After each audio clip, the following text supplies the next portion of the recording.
Halo, apa kabar semuanya? Perkenalkan, saya Amelia Bintari dengan NIM 19325000307, mahasiswi Fakultas Ekonomi dan Bisnis jurusan Akuntansi Universitas Budi-Luhur. Di kesempatan kali ini, saya ingin menjelaskan materi tentang implementasi strategi dan Blue Ocean Strategy untuk penilaian ujian akhir semester dari mata kuliah manajemen strategi dengan dosen pengampu saya, Bapak Muhammad Mabrur Taufik, SIG, SEMM.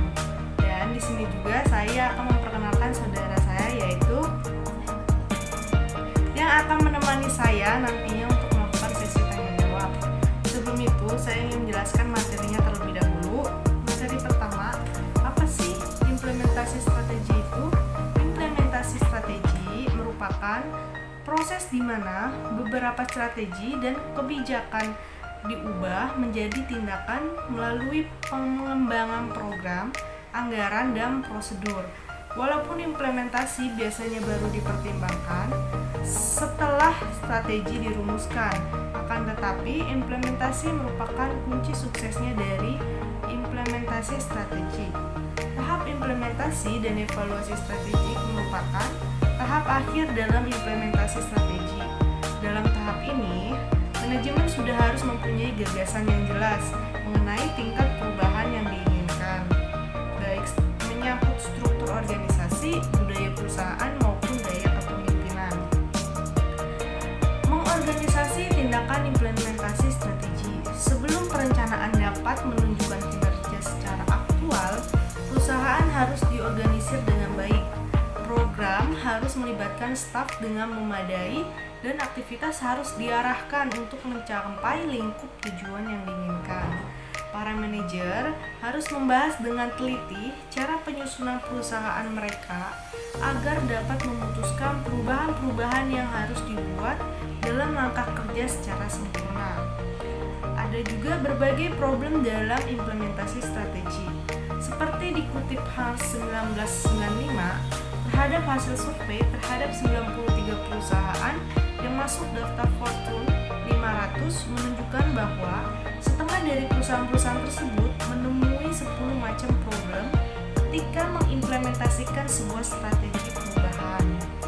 Berikut ini ada 10 problem tersebut yang disusun berdasarkan tingkat frekuensi kejadian. Yang pertama ada implementasi berjalan lebih lambat dibanding dengan perencanaan awalnya. 2. Munculnya berbagai masalah yang tak terduga. Ketiga, koordinasi dalam implementasi tersebut tidak efektif. Dan keempat, perusahaan memberi perhatian yang berlebihan terhadap aktivitas persaingan dan penanganan krisis sehingga kurang memperhatikan implementasi yang harus dijalankan.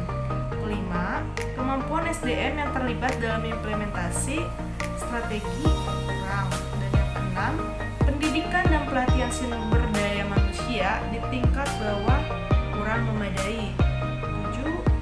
Tidak terkendalinya faktor-faktor lingkungan eksternal. 8. Kualitas kepemimpinan dan pengarahan dari para manajer departemen kurang memadai. 9. Tidak jelasnya implementasi pada tugas dan aktivitas kunci. Dan yang terakhir, pemantauan aktivitas oleh sistem informasi yang dimiliki perusahaan kurang memadai. Baik, untuk penjelasan mengenai implementasi strategi sudah cukup saya jelaskan. Untuk les sendiri gimana pendapatnya? Apakah ada yang ingin ditanyakan? Ya, silakan. Gimana? Apa ada permasalahan yang sering muncul di dalam implementasi strategi ini? Oke, akan coba saya jawab ya. Implementasi tidak selalu berjalan dengan mulus. Proses implementasi yang tidak didefinisikan dengan baik menyebabkan kebingungan dan ketidakpastian, membuatnya sulit untuk mengimplementasikan strategi dengan sukses. Ada kalanya permasalahan muncul karena strategi yang lemah atau visi yang tidak jelas.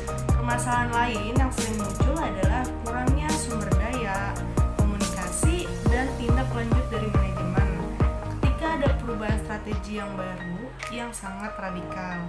Permasalahan muncul ke permukaan karena perusahaan tidak melatih karyawan mereka secara cukup. Padahal, inisiatif strategi baru tidak akan pernah berjalan sukses tanpa adanya pelatihan yang tepat untuk karyawan. Ya, seperti itulah permasalahan yang mungkin bisa terjadi dalam implementasi strategi ini. Oh iya. Baik, bisa saya lanjut untuk materi selanjutnya ya. Silakan. Dan materi selanjutnya itu ada mengenai tentang Blue Ocean Strategy. Blue Ocean Strategy, istilah dan konsep Blue Ocean Strategy telah diperkenalkan sejak tahun 2005 oleh Wei Chan Kim and Rene Morbugni. Namun, strategi ini masih relevan bagi bisnis untuk mempertahankan eksistensinya di pasar dengan menghilangkan kompetisi dan meraih kesuksesan tanpa pesaing. Istilah Blue Ocean digunakan secara bersamaan dengan istilah Red Ocean untuk menggambarkan dua kondisi pasar yang bertolak belakang.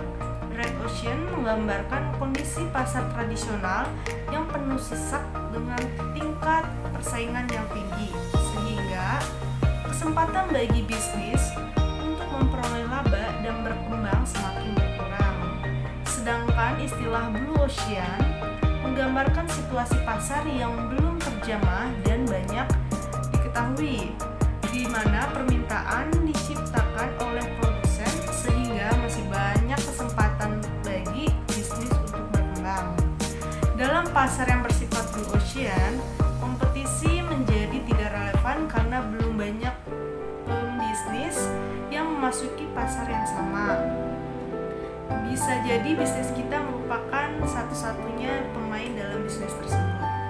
Seperti sifat samudra yang berwarna biru, pasar yang diciptakan dengan Blue Ocean Strategy masih sangat luas, berpotensi untuk dikembangkan dan nyaris tidak terbatas. Dan ketika bisnis didorong untuk melakukan strategi Blue Ocean, tidak banyak pedoman yang dapat diikuti untuk menciptakan pasar Blue Ocean dan menjalankan strategi tersebut. Yang menyebabkan sebagian besar CEO tetap berfokus pada Red Ocean, pasar yang sudah mereka pahami di mana mereka siap bersaing di dalamnya. Dan di sini ada prinsip dari Blue Ocean Strategy adalah menghilangkan kompetisi dengan menciptakan inovasi pada value yang dibawa oleh bisnis, baik value bagi perusahaan maupun value bagi konsumen. Dan strategi ini bisa dilakukan dengan mengubah pola pikir dan menggunakan pendekatan sistematik yang sebagai berikut. Pertama ada hapuskan faktor yang tidak memberikan nilai tambah terhadap persepsi konsumen. Kedua, kurangi faktor yang berlebihan untuk mencegah over delivery. Dan ketiga ada tingkatkan faktor penting untuk menghilangkan kompromi dan meningkatkan value yang ditawarkan industri kepada konsumen. Dan yang terakhir, ciptakan value yang belum pernah ditawarkan industri.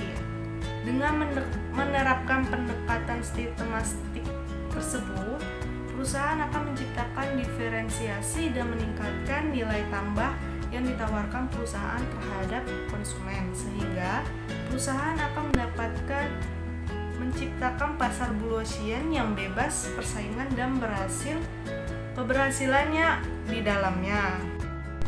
Bagaimana Ale sekarang, apakah sudah tahu apa itu Blue Ocean Strategy?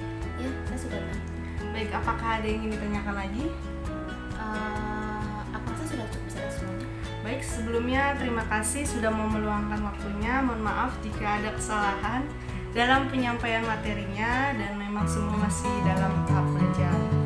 Ya, terima kasih juga. Baik, terima kasih dan cukup sekian pemaparan materi dari saya. Kurang lebihnya mohon